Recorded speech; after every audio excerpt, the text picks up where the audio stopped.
First impression of Imran when he first came to Worcester was that he was obviously a boy with a lot of talent, but there was obviously a lot of work to do and a lot of development to do in his cricket, especially his bowling. He was sort of ball wide of the crease and a big sort of in-swing bowler, so he had a lot of work to do with that. But I think in those days, I remember Imran probably more of a batsman than he was as a bowler. There it is, a good hand for Imran Khan. And making the 1 into 2 there. So Imran going to 51, exhilarating performance from the Pakistani Test cricketer. Imran Khan to repeat it. All over the place. Well, not surprising. It seemed very, very doubtful what was going to happen to that ball when it pitched. Came through at a fairly normal height, and Imran Khan has made the breakthrough.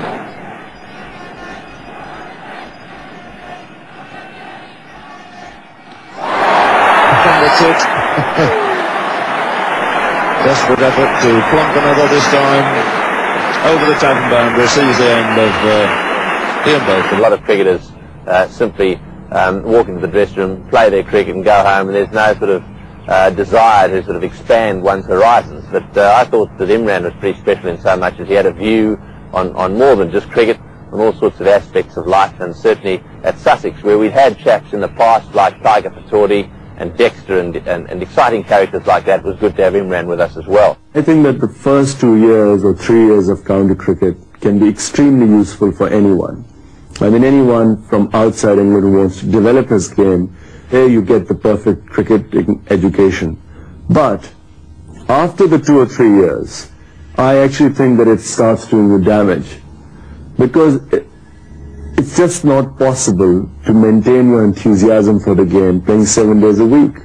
It's just not possible. I mean, if it becomes a job, if cricket becomes a job, then what suffers is your enthusiasm. And I feel that enthusiasm is the most important thing for the game, because that's what gives you the competitiveness. For instance, in Australia, they don't play as much cricket, but whatever cricket they play, it is played with so much enthusiasm and competitiveness that in just 1/3 or 1/4 of the cricket which is played in Australia compared to England in one season, they produce better players.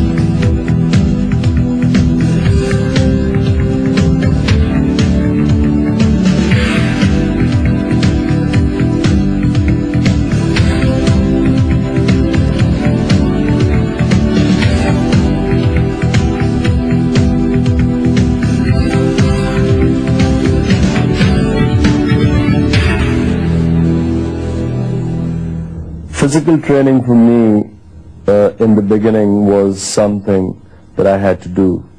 I mean, I always, when I was at Aitchison, I was used to playing sport every day because it was compulsory sports in Aitchison. I mean, apart from the fact that it was compulsory, I loved sport. I would play in Aitchison, and then I would come back and play in Zaman Park until it was dark. And then at times I would come back home and play some sort of sport indoors. My greatest regret was not having brothers. In the middle of the afternoon, in the middle of summer in Pakistan, it is very hot and nobody was willing to come out of their homes. So he'd come to my younger sister and myself and say, could you bowl to me? Because he was doing his batting practice. It's not that he played with us. We never got a chance to bat. We were only supposed to stand there for 1 hour or 2 hours bowling to him. There were times when I first started jogging in Bagh-e-Chinnah, people would stop and look.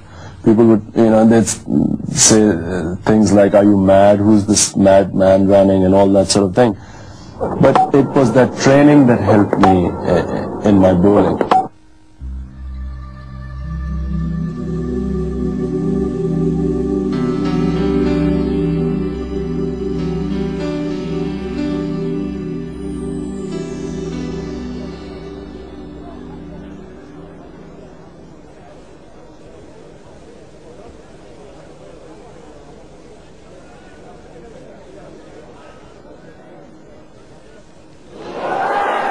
And that's out caught behind the partnership for Elton, and at last Imran has got a wicket, and they're all rushing up to congratulate him. Well, a good wicket indeed too, that of Tony Gregg. Caught behind by Wasim Barry. So the first wicket in Test match cricket for Imran Khan. It was in 1976 for the first time I realized that I could become a genuine fast bowler.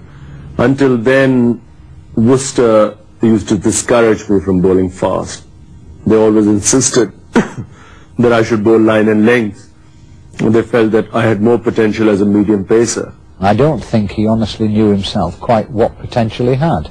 And in his probably last season with Worcester was the season that he was just starting to believe that he could bowl far and above medium pace. The problem was that my temperament was that of a fast bowler. I could not take getting thrashed. Whenever a batsman hit me, there's certain sort of anger used to rise within me, a desire to avenge the insult. And it was from that reason the pace would come. When I moved to Sussex, the greatest advantage I had there was that John Snow was there. We were playing somewhere up country, I think, and Majid Khan came up to me and said, do you notice the way that Imran runs the boundary, runs differently to the way he runs up the bowl? And I said, yeah, that's true. And why do you think that was? And considering it a bit, it looked as though it was obvious that when he put his marker down, he put it down about 10 paces behind the wicket or something, and then disappeared another 30 paces, and then tried to hit the marker on his run in. And of course, running from that distance, he couldn't do it, and therefore his run up was very broken. And he only really improved, and there was a dramatic improvement once he got that sorted out. Khan.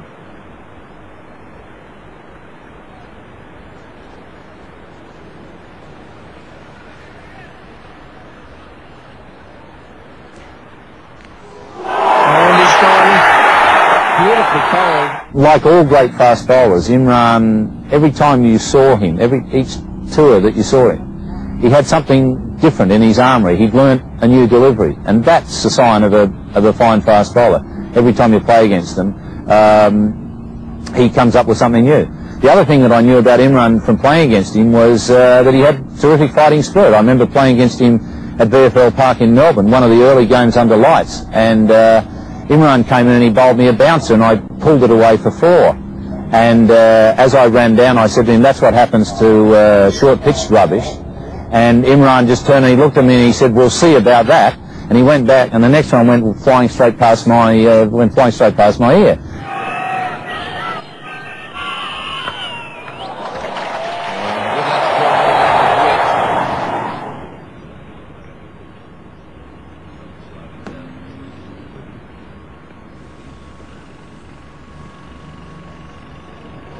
Well, that was a pretty useful shot to deliver. The thing that's been most impressive about him in the years I've watched him is that in-shoot he's developed.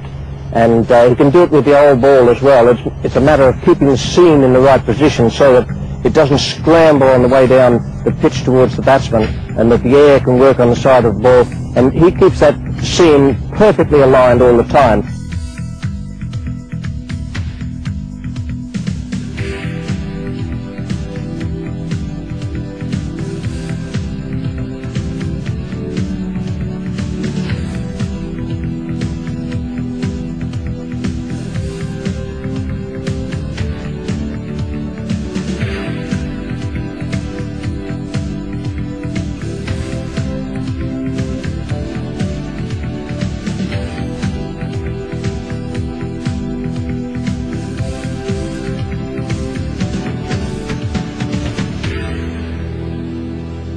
And I'll definitely give credit to Imran that he's the one who taught myself, Fakar Yunus and Akib Javed how to swing the ball.